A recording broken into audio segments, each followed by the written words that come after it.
പേ സ്കെയിലിൽ ഒരു അടിപൊളി ജോബ് ഓഫറുമായിട്ട് BSNLന്റെ നോട്ടിഫിക്കേഷൻ വന്നിട്ടുണ്ട്. സീനിയർ എക്സിക്യൂട്ടീവ് ട്രെയിനി ഈ പോസ്റ്റിലേക്കാണ് നോട്ടിഫിക്കേഷൻ വന്നിട്ടുള്ളത്. ഡയറക്റ്റ് റിക്രൂട്ട്മെന്റ് ആണ്. അപ്പോൾ ഇതിന്റെ ഫുൾ ഡീറ്റെയിൽസ് നമ്മൾ ഈ വീഡിയോയിൽ പറയുന്നതായിരിക്കും. ഇതിന്റെ എഡ്യൂക്കേഷണൽ ക്വാളിഫിക്കേഷൻ ക്രൈറ്റീരിയാസ്, അതുപോലെ എങ്ങനെ അപ്ലൈ ചെയ്യാം, എന്തൊക്കെയാണ് നിങ്ങളുടെ ക്വാളിഫിക്കേഷൻ ക്രൈറ്റീരിയ പറയുന്നത്, ഈ കാര്യങ്ങളൊക്കെ നമ്മൾ ഫുള്ള് ഡിസ്കസ് ചെയ്യുന്നതായിരിക്കും. അതുകൊണ്ട് തന്നെ സ്കിപ്പ് ചെയ്യാതെ ഫുള്ളായിട്ട് കാണാനായിട്ട് ശ്രമിക്കാം. ഇനി ആദ്യം തന്നെ വേക്കൻസി ഡിസ്ട്രിബ്യൂഷൻ നോക്കാം. 120 വേക്കൻസീസ് ആണ് വന്നിട്ടുള്ളത്. അതിൽ 95 പോസ്റ്റ് ടെക്നിക്കൽ റോൾസിനാണ്, 25 പോസ്റ്റ് വരുന്നത് കോസ്റ്റ് അക്കൗണ്ടൻസിനും അതുപോലെ ചാർട്ടേഡ് അക്കൗണ്ടൻസിനുമാണ്. ഇനി ഈ 95 പോസ്റ്റിൽ technical Rolls in telecommunication, IT and electronics engineering ഇത്രയാണ് വരുന്നത്. അപ്പോൾ ഈ ഒരു ഫീൽഡിലൊക്കെ സ്പെസിഫൈ ചെയ്ത് പഠിച്ചവരാണെങ്കിൽ ഇത് നോക്കി വെച്ചോ. ഇനി 25 പോസ്റ്റ് വരുന്നത് ചാർട്ടേഡ് അക്കൗണ്ടൻസിനും അതുപോലെ CMA ഒക്കെ പഠിച്ചവർക്ക് വേണ്ടിയിട്ടാണ്. അപ്പം നിങ്ങൾക്ക് വേണ്ടിയിട്ടുള്ളതാണ് ഈ ഒരു സെക്ഷൻ. ഇനി ബാക്കി കാര്യങ്ങൾ നോക്കാം. ഇതിൽ കാറ്റഗറി വൈസ് റിസർവേഷൻ നോക്കാം. 51 സീറ്റ്സ് ജനറൽ OBC ക്രിമി ലെയറിനുണ്ട്. അതുപോലെ OBC നോൺ ക്രിമി ലെയറിന് 31, ഷെഡ്യൂൾഡ് കാസ്റ്റിന് 18, EWS കാറ്റഗറിക്ക് 11, ഷെഡ്യൂൾഡ് ട്രൈബിന് 9, PWBD കാറ്റഗറിക്ക് 5. അപ്പോൾ ഇതാണ് റിസർവേഷൻ, ഇങ്ങനെയൊക്കെയാണ് വരുന്നത്. ഓക്കെ, അപ്പോൾ ഇതാണ് കാറ്റഗറി വൈസ് റിസർവേഷൻ. ഇനി ഇമ്പോർട്ടൻറ്റ് ഡേറ്റ്സ് നോക്കാം. രജിസ്ട്രേഷൻ ഓപ്പൺ ആയ ഡേറ്റ് എന്ന് പറയുന്നത് 5th ഫെബ്രുവരി ആണ്. ക്ലോസ് ആവുന്നത് 7th മാർച്ചിനാണ്. അപ്പോൾ കുറച്ച് ടൈമേ ഉള്ളൂ. എല്ലാവരും അപ്ലൈ ചെയ്യാനായിട്ട് ശ്രമിക്കുക. ഇനി എഡിറ്റ് വിൻഡോ, അത് നിങ്ങൾ എന്തെങ്കിലും മിസ്റ്റേക്സ് ഒക്കെ അപ്ലൈ ചെയ്തതിൽ വരുത്തിയിട്ടുണ്ടെങ്കിൽ അത് എഡിറ്റ് ചെയ്യാനുള്ള കറക്ഷനുള്ള ടൈമാണ് മാർച്ച് 8 മുതൽ മാർച്ച് 15 വരെ. ഇനി എക്സാമിനേഷൻ ഡേറ്റ് വരുന്നത് പെട്ടെന്ന് വരും, മാർച്ച് 29-നാണ്. ഓക്കെ, ഇനി എലിജിബിലിറ്റി ക്രൈറ്റീരിയ നോക്കാം. ആദ്യം തന്നെ എഡ്യൂക്കേഷണൽ ക്വാളിഫിക്കേഷൻ ടെലികോം സ്ട്രീമിന് വേണ്ടിയിട്ടുള്ളത് നോക്കാം. അപ്പം ചാർട്ടേഡ് അക്കൗണ്ടൻസും അതുപോലെ തന്നെ CMA ഒക്കെ പഠിച്ചവർ വെയിറ്റ് ചെയ്യും. ആദ്യം ടെലികോം സ്ട്രീമിന് വേണ്ടിയിട്ടുള്ളതാണ് നോക്കുന്നത്. Bachelor of engineering or bachelor of technology, electronics engineering, telecommunication engineering, information technology, computer science engineering, electrical engineering, instrumentation engineering, minimum 60% mark required. ഞാൻ ഈ പറഞ്ഞ ഏതെങ്കിലും ഫീൽഡിൽ ഒരു മിനിമം 60% ആണ് മാർക്ക് റിക്വയർമെൻറ്റ് ഡിഗ്രിക്ക് പറയുന്നത്. ഓക്കെ, അപ്പോൾ ഇത് ഏതൊക്കെയൊക്കെ പഠിച്ചവരാണെങ്കിൽ നിങ്ങൾക്ക് 60% എഗ്രിഗേറ്റ് മാർക്ക് ഉണ്ടെങ്കിൽ വേഗം തന്നെ അപ്ലൈ ചെയ്തോ. അടുത്തത് നേരെ ഫിനാൻസ് സ്ട്രീമിലേക്ക് പോവാം. ഇതാണ് ചാർട്ടേഡ് അക്കൗണ്ടൻസിനും CMAക്കാർക്കും ഒക്കെ ഉള്ളത്. നോക്കിക്കോ. അപ്പോൾ ഇതിൽ പ്രൊഫഷണൽ അക്കൗണ്ടിങ് ക്വാളിഫിക്കേഷൻ വരുന്നത് ചാർട്ടേഡ് അക്കൗണ്ടൻസിന് ICAI, അതിൽ മെമ്പർഷിപ്പ് ഉള്ളവർക്ക് കോസ്റ്റ് ആൻഡ് മാനേജ്മെൻറ്റ് അക്കൗണ്ടിങ്, CMAക്കാർക്ക് ഫ്രം ICMAI. അപ്പോൾ ഇതാണ് നിങ്ങൾക്കാണ് ഈ ഒരു ഫിനാൻസ് സ്ട്രീം വരുന്നത്. ഓക്കെ, ഇനി അടുത്തത് ഏജ് ലിമിറ്റും കാര്യങ്ങളും നോക്കാം. അപ്പോൾ 21 വയസ്സ് മുതലുള്ളവർക്കാണ് അപ്ലൈ ചെയ്യാനായിട്ട് പറ്റുന്നത്. 30 വയസ്സ് വരെയാണ് വരുന്നത്. ഇനി റിലാക്സേഷൻ്റെ കാര്യം വരുവാണെങ്കിൽ നമുക്ക് നോക്കാം. ജനറൽ EWS OBC ക്രിമി ലെയറിനാണെങ്കിൽ മാക്സിമം 30 വയസ്സാണ് വരുന്നത്, 21 മുതൽ 30 വയസ്സ് വരെ. ഇനി നിങ്ങൾ OBC നോൺ ക്രിമി ലെയർ ആണെങ്കിൽ 3 വർഷം റിലാക്സേഷൻ വരുന്നുണ്ട്, 33 വയസ്സ് വരെയാണ് വരുന്നത്. ഇനി SC/ST കാറ്റഗറി ആണെങ്കിൽ 35 വരെ വരുന്നുണ്ട്, 5 വർഷം റിലാക്സേഷൻ വരുന്നുണ്ട്. ഇനി PWBD additional 10 to 15 years extra. അപ്പം നിങ്ങൾക്ക് PWBD കാൻഡിഡേറ്റ്സിനൊക്കെ അഡീഷണൽ 10 മുതൽ 15 വർഷം വരെ ഏജ് റിലാക്സേഷൻ വരുന്നതായിരിക്കും. അപ്പോൾ ഇത്രയും കാര്യങ്ങളാണ് ഏജ് റിലാക്സേഷനിൽ വരുന്നത്. ഇനി അടുത്തത് നിങ്ങളുടെ ഏറ്റവും അട്രാക്റ്റീവ് ആയിട്ടുള്ള കാര്യം സാലറി. അതിൽ ബേസിക് പേ വരുന്നത് നിങ്ങളുടെ അലവൻസ് കാര്യങ്ങൾ ഒന്നും ചേർക്കാതെ നിങ്ങളുടെ റോ ആയിട്ടുള്ള സാലറി എന്ന് പറയുന്നത് 24,900 ആണ്. അലവൻസും കാര്യങ്ങളും എല്ലാം ആഡ് ചെയ്ത് നിങ്ങളുടെ ഇനിഷ്യൽ ഗ്രോസ് സാലറി എന്ന് പറയുന്നത് 50,500 ആണ്. അത്യാവശ്യം നല്ലൊരു സാലറി പാക്കേജ് ആണ് ഇതിന് വരുന്നത്. ഓക്കെ, അതുപോലെ ഭയങ്കര ജോബ് സെക്യൂരിറ്റിയും കാര്യങ്ങളൊക്കെ ഉള്ളൊരു സെൻട്രൽ ഗവൺമെൻറ് ജോബാണ്. അപ്പോൾ എല്ലാവരും ഈ ഒരു ചാൻസ് മിസ്സാക്കാതെ അപ്ലൈ ചെയ്യാനായിട്ട് നോക്കുക, ഞാൻ ഈ പറഞ്ഞ ക്വാളിഫിക്കേഷൻസ് ഒക്കെ ഉള്ളവർ. ഓക്കെ, ഇനി അടുത്തതായിട്ട് എക്സാമിനേഷൻ പാറ്റേൺ നോക്കാം. ടോട്ടൽ ഡ്യൂറേഷൻ വരുന്നത് 180 മിനിറ്റ്സ് ആണ്, അതായത് 3 മണിക്കൂർ. അത് 2 പാർട്ട് ഓഫ് എക്സാമിനേഷനും കൂടെ 180 മിനിറ്റ്സ് ആണ്. അതായത് ആദ്യം തന്നെ online based multiple choice test വിത്ത് ഒബ്ജക്റ്റീവ് ടൈപ്പ് ക്വസ്റ്റ്യൻസ് ആണ്. ഇതിൽ ടോട്ടൽ മാർക്സ് വരുന്നത് 200 മാർക്കാണ് 180 മിനിറ്റും. അതായത് 3 മണിക്കൂറിൽ 200 മാർക്സ് ആണ് നിങ്ങൾ സ്കോർ ചെയ്യേണ്ടത്. ഇനി പാർട്ട് 1 വരുന്നത് ജനറൽ ആപ്റ്റിറ്റ്യൂഡ് ആണ്. അതിൽ 40 ക്വസ്റ്റ്യൻസ് ഉണ്ടായിരിക്കും 40 മാർക്കിന്.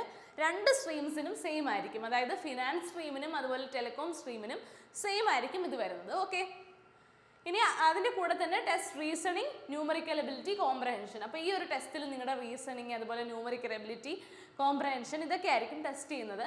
ഇനി പാർട്ട് 2-ൽ ടെക്നിക്കൽ നോളജ് ആയിരിക്കും. 160 ക്വസ്റ്റ്യൻസ് ഉണ്ടായിരിക്കും, 160 മാർക്കിന്. ടെലികോംകാർക്കാണെങ്കിൽ ഇലക്ട്രോണിക്സ്, അതുപോലെ telecommunication, IT and related technical topics ആയിരിക്കും വരുന്നത്. അതേസമയം ഫിനാൻസ് സ്ട്രീമിൽ നോക്കുന്നവർക്ക് accounting, taxation, cost management, audit and financial management ആണ് വരുന്നത്. പാർട്ട് 1 രണ്ടു പേർക്കും സെയിം ആണ്. പാർട്ട് 2-ൽ വരുമ്പം നിങ്ങളുടെ സ്ട്രീമിനനുസരിച്ച് വ്യത്യാസം വരും. ഓക്കെ, അടുത്തത് ക്വാളിഫൈങ് മാർക്സും കട്ട് ഓഫും നോക്കാം. ഇതിൽ പാർട്ട് 1 ആപ്റ്റിറ്റ്യൂഡിൽ മിനിമം 40% മാർക്ക്, അതായത് 40 മാർക്കിൽ 16 മാർക്കെങ്കിലും സ്കോർ ചെയ്യണം.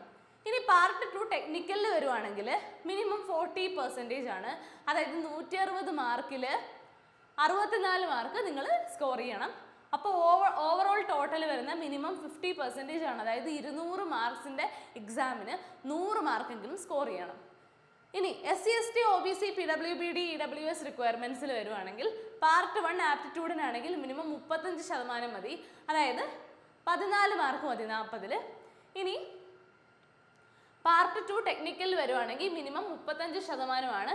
ഇവിടെ 40% ആകുമ്പോൾ ഇവിടെ 35%, അപ്പോൾ 56 മാർക്ക് മതി 160-ൽ. ഇനി ടോട്ടൽ വരുവാണെങ്കിൽ മിനിമം 45%, അതായത് ഇപ്പുറത്തെ സൈഡിൽ 100 മാർക്ക് നിങ്ങൾ 200-ൽ വാങ്ങണമെങ്കിൽ ഇവിടെ 90 മാർക്ക് വാങ്ങിയാൽ മതി. 10 മാർക്കിൻ്റെ ഒരു റിലാക്സേഷൻ വരുന്നുണ്ട്. അപ്പോൾ ഇത്രയാണ് മാർക്സും കട്ട് ഓഫും വരുവാണെങ്കിൽ നോക്കാനായിട്ടുള്ളത്. ഇനി ആപ്ലിക്കേഷൻ ഫീ ആണ്. ഇതിൽ നിങ്ങൾ ശ്രദ്ധിക്കേണ്ട കാര്യം നോൺ റീഫണ്ടബിൾ ആയിട്ടുള്ള ആപ്ലിക്കേഷൻ ഫീ ആണ്, നിങ്ങൾക്ക് റീഫണ്ട് കിട്ടുന്നതായിരിക്കില്ല.